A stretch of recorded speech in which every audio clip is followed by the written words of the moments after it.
Bonjour, bienvenue sur Histomed, la chaîne de l'histoire de la médecine en question.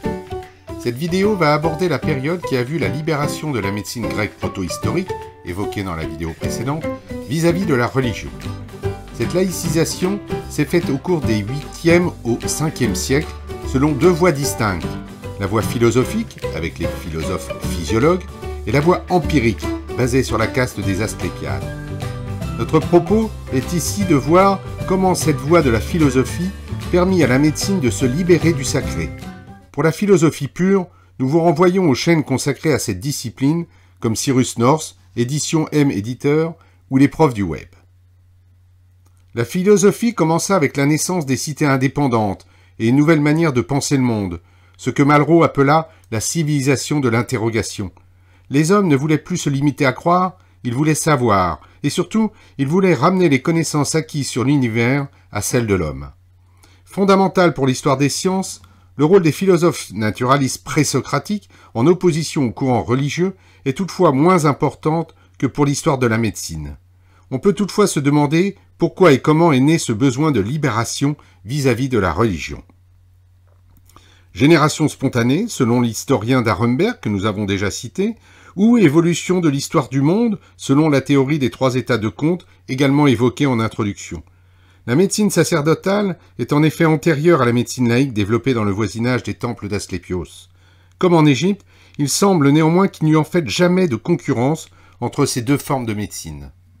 Ce nouveau savoir a progressé pour lui-même, sans impératif religieux, technique ou économique. Religieux, car la philosophie, que l'on peut appeler aussi activité de la raison, est à l'origine d'une rupture entre mythe, et donc religion, et réalité.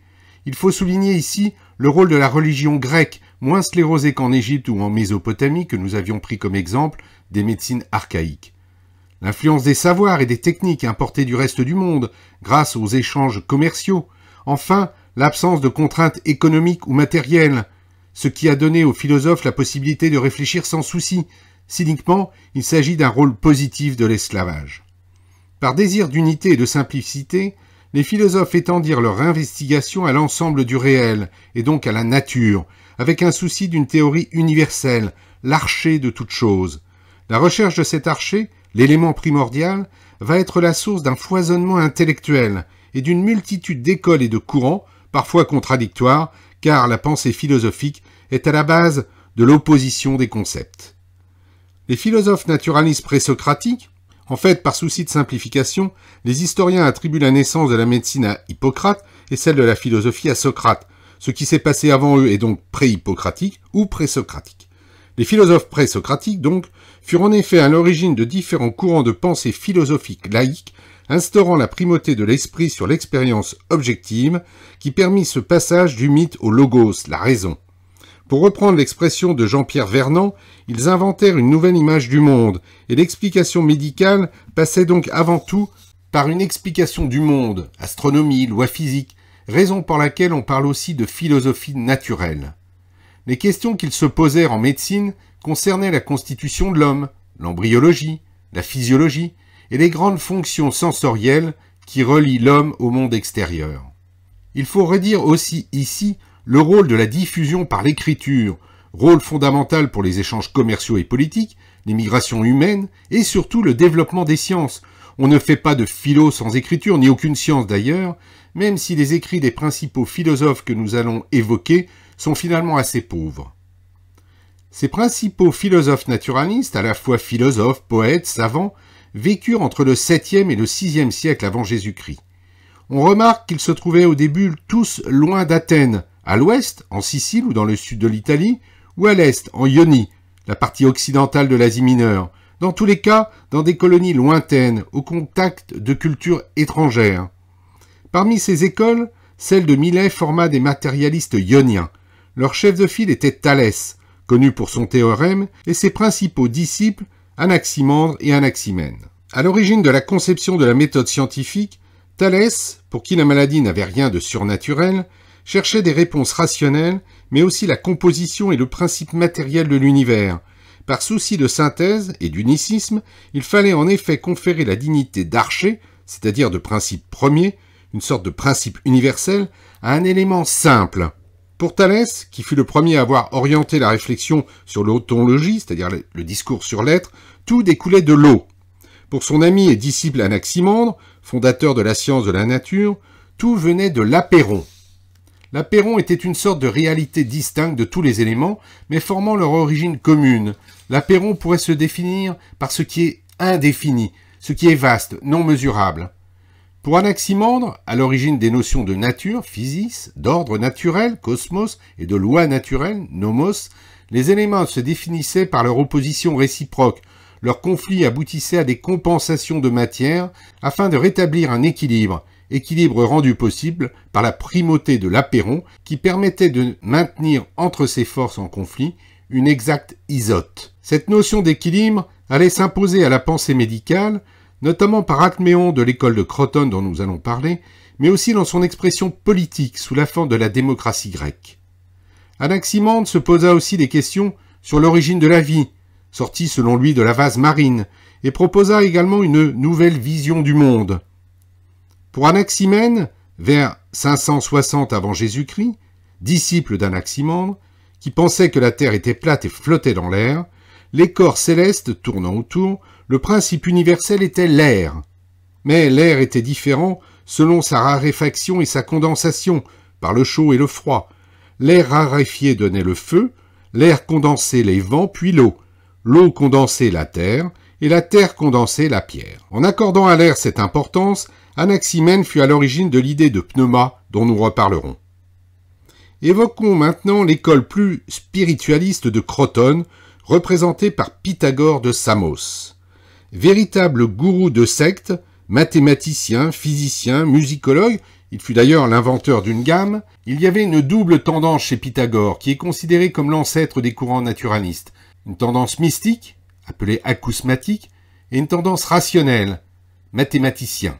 Le terme acousmatique était employé par Pythagore pour qualifier un enseignement qu'il donnait caché de ses disciples par un rideau, afin que ceux-ci se concentrent uniquement sur ses phrases et non sur ses gestes.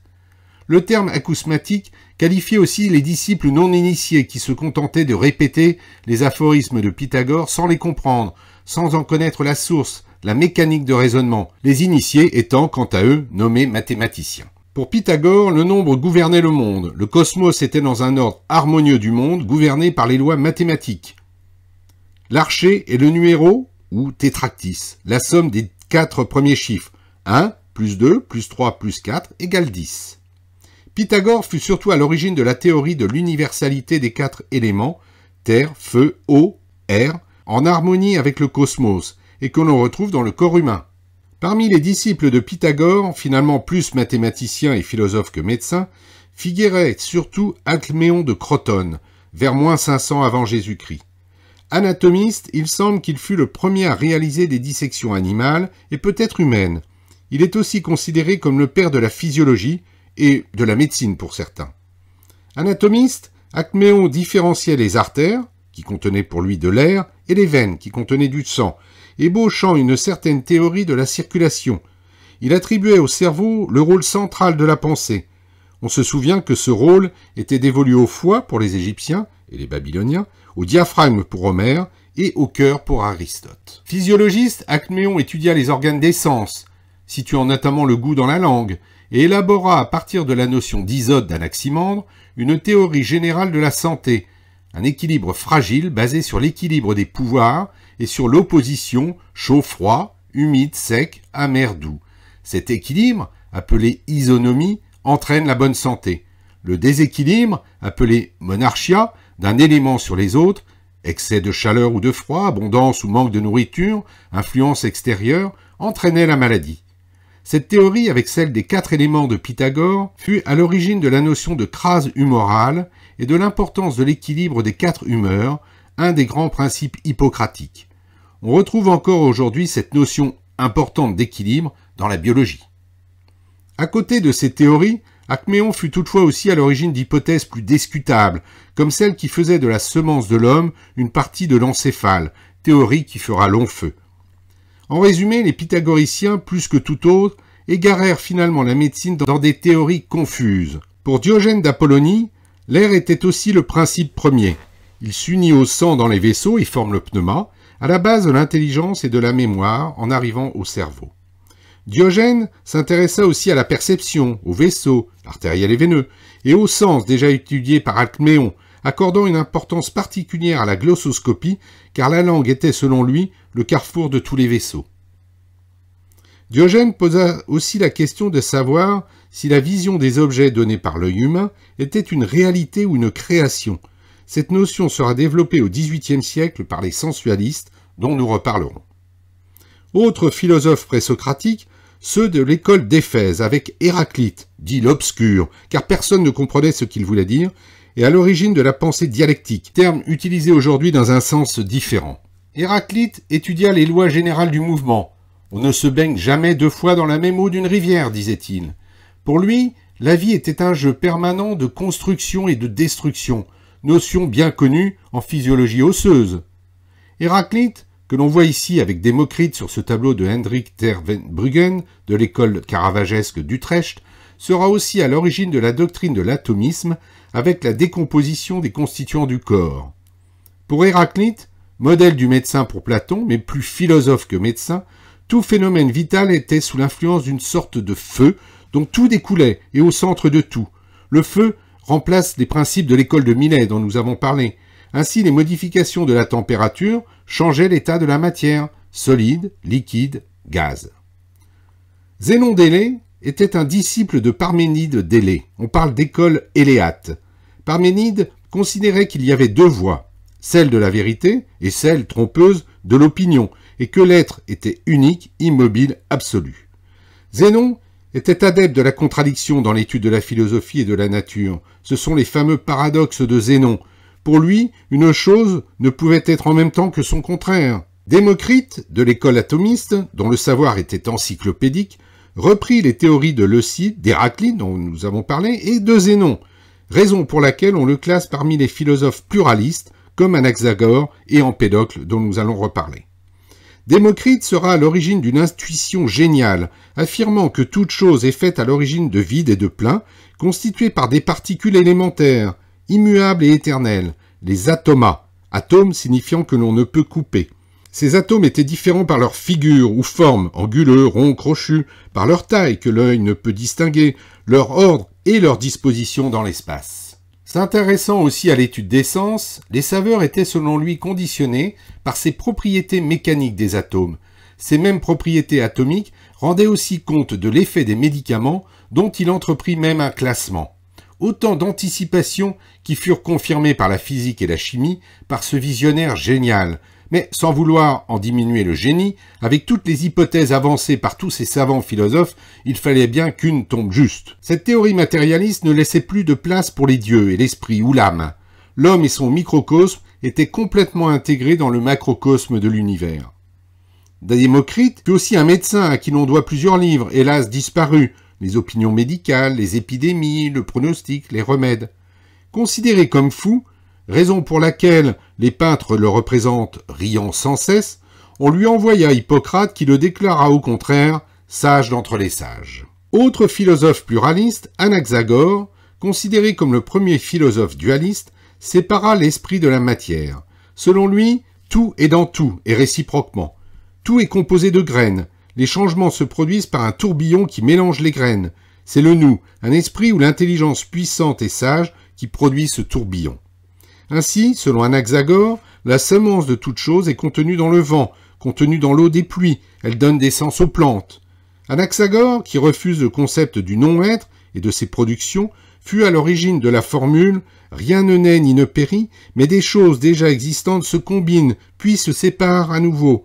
Formule qui sera reprise plus tard par Lavoisier « rien ne se perd, rien ne se crée, tout se transforme ». Le dernier des philosophes présocratiques que nous allons évoquer est Empédocle d'Agrigente, qui tenta une synthèse de ces différents courants, annonçant Socrate, Aristote et Platon, mais aussi Hippocrate. Appelé le Darwin du 5e siècle avant Jésus-Christ, il est parfois classé parmi les philosophes pythagoriciens. On lui doit plusieurs ouvrages, dont De la nature, dans lequel il chercha à simplifier le modèle des oppositions des pythagoriciens, qu'il limita à 10, mais il le compliqua en fait avec sa théorie des racines qui partait des couples d'opposition. Cela aboutit à mélanger les 4 éléments, air, eau, feu, terre, et les 4 racines, sec, humide, chaud, froid. Le mélange donnant toutes les substances de la nature, à la source de la notion des 4 humeurs d'Hippocrate. Il fut aussi à l'origine de la théorie du mélange, la nature faite d'éléments invariables en quantité et en qualité, des particules très petites qui se juxtaposent comme une mosaïque qui meurt et revit sans cesse en s'échangeant, en se mélangeant. On se rapproche ici de la théorie atomiste, ou plutôt moléculaire. Pour lui, les semblables sont attirés par les semblables, les contraires se repoussent. Il faut noter l'influence de ce médecin sur Hippocrate, mais aussi plus tard sur Christian Hahnemann, le chantre de l'homéopathie, avec sa théorie de l'affinité des semblables et la répulsion des contraires. Empédocle, physiologue médecin, avait 3 terrains de recherche, l'évolution du monde, la génération et les organes des sens. Sur l'évolution du monde, 2 idées fortes surgissent, la doctrine de l'affinité et de la répulsion. Du mélange des 4 humeurs, eau, air, terre et feu, surgissent toutes les choses. Autre idée qui en découle, le rôle du hasard dans la constitution des êtres vivants, plantes, animaux et hommes. Il applique cette notion en matière de génération avec l'attraction des semences mâles et femelles, car l'homme est chaud et sec et la femme froide et humide. Le sexe et l'embryon sont déterminés par la prédominance de chaleur de l'un ou de l'autre. Il attribuait un rôle au placenta, contrairement à Alcméon. Pour lui, le milieu du cycle était propice à la fécondation. Il fit aussi des études d'embryologie. L'avortement n'était pas interdit, ce qui permettait de nombreuses dissections. Dans son explication du rôle des organes des sens, il faisait toujours appel au rôle des affinités, le rôle des pores dans la perception par pénétration des éléments de l'objet dans la peau, affinité de la lumière de l'œil pour la lumière des choses. Il s'oppose aussi à Alcméon sur le rôle central du cerveau. Pour lui, le rôle central était donné au cœur. Empédocle exerça aussi l'art de guérir, et dans un fragment de son œuvre, il affirmait sans modestie que son entrée en ville attirait une foule de malades prêts à recevoir la pérole qui les guérira de leurs diverses maladies. Et pour se rapprocher des dieux, il se jeta dans l'Etna. Nous avons cité de nombreux philosophes présocratiques et de l'influence qu'ils eurent sur Hippocrate, mais avant de parler de ce dernier, nous nous devons d'évoquer les 2 grands philosophes grecs qui influencèrent aussi considérablement la médecine, Platon et son élève Aristote. Ce sera le thème d'une prochaine vidéo d'Histomède, la chaîne de l'histoire de la médecine en question, qui essaiera de survoler le rôle de Platon et d'Aristote dans le développement de la médecine hippocratique.